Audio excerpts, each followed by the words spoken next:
तो नागपुर में एक बड़ी घटना जो कि बीते रोज घटी, हालांकि अभी हालात जो हैं वो कंट्रोल में हैं। इसका जिक्र तमाम अखबारों में है। अफवाह की आग में जला नागपुर। औरंगजेब कब्र विवाद में 2 गुटों में हिंसक झड़प की जानकारी है। कई गाड़ियों में तोड़फोड़ की गई है। उपद्रवियों ने आगजनी भी की। नागपुर में अफवाह से बवाल मचा। पुलिस ने हालांकि लाठीचार्ज भी किया है। अब देखिए औरंगजेब का मुद्दा और खास तौर पर महाराष्ट्र में अबू आजमी के स्टेटमेंट के बाद हमने देखा कि किस तरीके से ये जो पूरा मसला था ये गरमाने लगा। उसी के बाद ये आह्वान किया जाता है कि औरंगजेब के मकबरे को ध्वस्त कर दिया जाएगा। कई संगठनों ने इसको लेकर के आह्वान किया।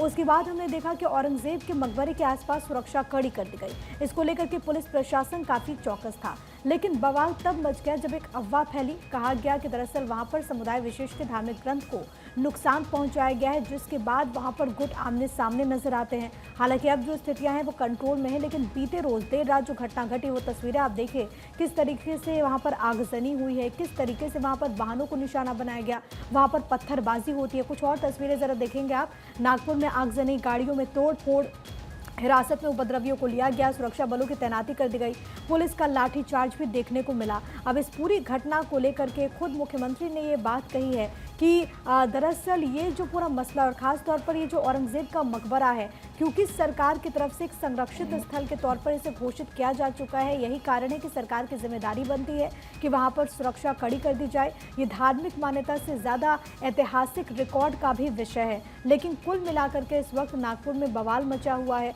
और सबसे बड़ी बात, क्योंकि मुख्यमंत्री देवेंद्र फडणवीस इसी क्षेत्र से आते हैं और ऐसे में यहाँ पर अमूमन हम देखते हैं कि काफ़ी ज़्यादा सिक्योरिटी यहाँ पर इस पूरे इलाके में होती है।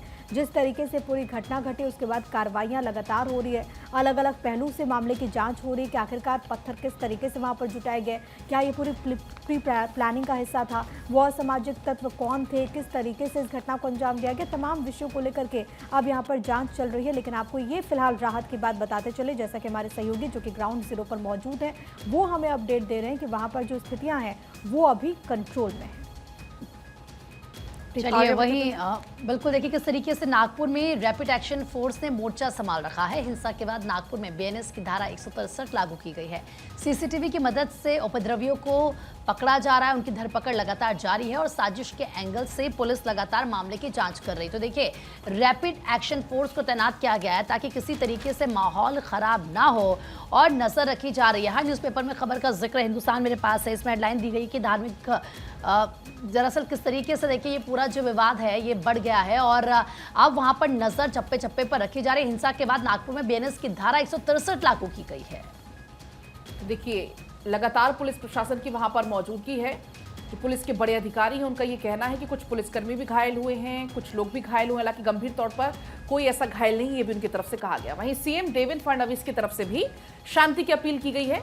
सीएम कहते हैं कि मेरी हालत पर नजर लगातार बनी हुई है, पुलिस को सख्ती बरतने के निर्देश हैं, अगर कोई गड़बड़ी करता पाया जाता है तो उसको छोड़ा नहीं जाएगा, दोषियों पर कड़ी कार्रवाई की जाएगी किसी भी अफवाह पर, लेकिन आप ध्यान ना दें। तो लोगों से भी शांति बनाए रखने की अपील सीएम की तरफ से की गई है और साथ ही साथ उनकी तरफ से यह भी कहा कि हर एक स्थिति पर, हर एक हालात पर पल पल की नजर हमारी बनी हुई है। तो ये बड़ी जानकारी देखिए, दोषियों पर कड़ी से कड़ी कार्रवाई होगी, सीएम की तरफ से ये कहा गया है। क्योंकि जैसे ही कल वहां पर माहौल खराब होता है, तनावपूर्ण स्थिति होती है, पुलिस प्रशासन की तरफ से हल्के बल का भी प्रयोग किया जाता है, आंसू गैस की गोली भी छोड़े जाते हैं ताकि स्थिति को काबू में किया जा सके, भीड़ को तितर बितर किया जा सके। लेकिन बड़ा सवाल यह है कि आखिर कौन माहौल खराब करने की कोशिश कर रहा है, ऐसे कौन से असामाजिक तत्व है। इसके अलावा सोशल मीडिया पर खास तौर पर नजर रखी जा रही ताकि किसी भी प्रकार की कोई भी अफवाह ना फैले। डीसीपी की तरफ से भी ये कहा गया कि जो स्थिति हुई वहां पर, जो घटना वहां पर घटी वो अफवाहों की वजह से घटी और उसके बाद माहौल बिगड़ता चला गया। पुलिस प्रशासन की मौजूदगी अब वहां पर है, फिलहाल स्थिति सामान्य है, गड़बड़ी करने वालों को लेकिन छोड़ेंगे नहीं, दोषियों पर कड़ी से कड़ी कार्रवाई होगी, ये सीएम देवेंद्र फडणवीस की तरफ से कहा गया है। और कई बड़े सवाल उठ खड़े होते हैं इस पूरे मामले के बाद में। सवाल ये है कि नागपुर में अफवाह फैलती कैसे है, ये अफवाह फैलाने वाले हैं कौन, इतना बवाल होता क्यों है। एक बार सीएम का स्टेटमेंट क्या कुछ आता है वो सुन लीजिए। नागपुर के महल इलाके में जिस प्रकार से तनाव की स्थिति निर्माण हुई ये बहुत ही निंदनीय है।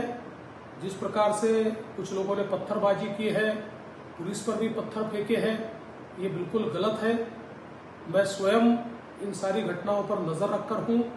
मैंने पुलिस कमिश्नर को ये कहा है कि कानून व्यवस्था बनाने के लिए जो भी कड़े से कड़े कदम उठाने की आवश्यकता हो वो उठाए जाए और शांति को बनाया जाए। अगर कोई दंगा करता है, कोई पुलिस पर पत्थर फेंकता है, कोई समाज में तनाव निर्माण करता है, तो ऐसे सभी लोगों के ऊपर कड़ी से कड़ी कार्रवाई की जाए। और मैं सभी को अपील करता हूं कि नागपुर एक बहुत ही शांति प्रिय इस प्रकार की नगरी है, यहाँ की शांति भंग न हो इस प्रकार से सभी लोगों ने व्यवहार और बर्ताव करना चाहिए। और कोई भी अगर इस प्रकार से तनाव निर्माण करने का प्रयास करेगा तो उसके ऊपर बहुत कड़ी कार्रवाई की जाएगी। तो देखिए तस्वीरें लगातार आपने देखी किस तरह से आगजनी होती है, किस तरह से पत्थरबाजी होती है, लेकिन ये सिलसिला शुरू कहाँ से होता है। औरंगजेब की कब्र को लेकर आपने देखा कि घमासान मचा हुआ है और एक तरफ औरंगजेब की कब्र को लेकर प्रदर्शन किया जा रहा था। उसी दौरान में एक अफवाह फैलती है और उस अफवाह के बाद में मामला यहाँ तक पहुँच जाता है कि कई पुलिसकर्मी घायल हो जाते हैं। लगभग दर्जन भर से ज़्यादा पुलिसकर्मी घायल हुए हैं, उनके पैर पर कुल्हाड़ी चलाई गई। मतलब आप समझ सकते हैं कि सिचुएशन क्या थी। लेकिन बार बार जब भी इस तरह की घटनाएं सामने आती हैं, सवाल ये उठते हैं कि ये पत्थर आखिरकार आते कहाँ से हैं। क्या ये जो मामले सामने आ रहे हैं ये किसी प्री प्लानिंग का हिस्सा है? क्या इसे बड़ा सोच समझकर प्लान किया जा रहा है? ऐसे कई सवाल हैं। इसके साथ ही सवाल ये भी आता है कि जब ये सेंसिटिव एरिया है तो फिर यहाँ पर इस तरह की प्लानिंग कामयाब कैसे हो जाती है। और इसलिए भी क्योंकि खुद सीएम की निगाह इस जगह पर बनी हुई है, वो खुद इसी क्षेत्र से आते हैं। जैसे हमारे सहयोगी भी इस बात का जिक्र कर रहे थे कि मौजूदा स्थिति ये है कि हालात काबू में हो चुके हैं, लेकिन कल अगर शाम 6 की बात करते हैं तो कल शाम के 6 बजे तक सिचुएशन इतनी नॉर्मल नहीं लग रही थी जितनी कि अब है। सिचुएशन को कंट्रोल में करने के लिए पुलिस को भी काफ़ी ज़्यादा मशक्कत करनी पड़ी, क्योंकि एकदम से पत्थरबाजी शुरू हो गई, आगजनी शुरू हो गई।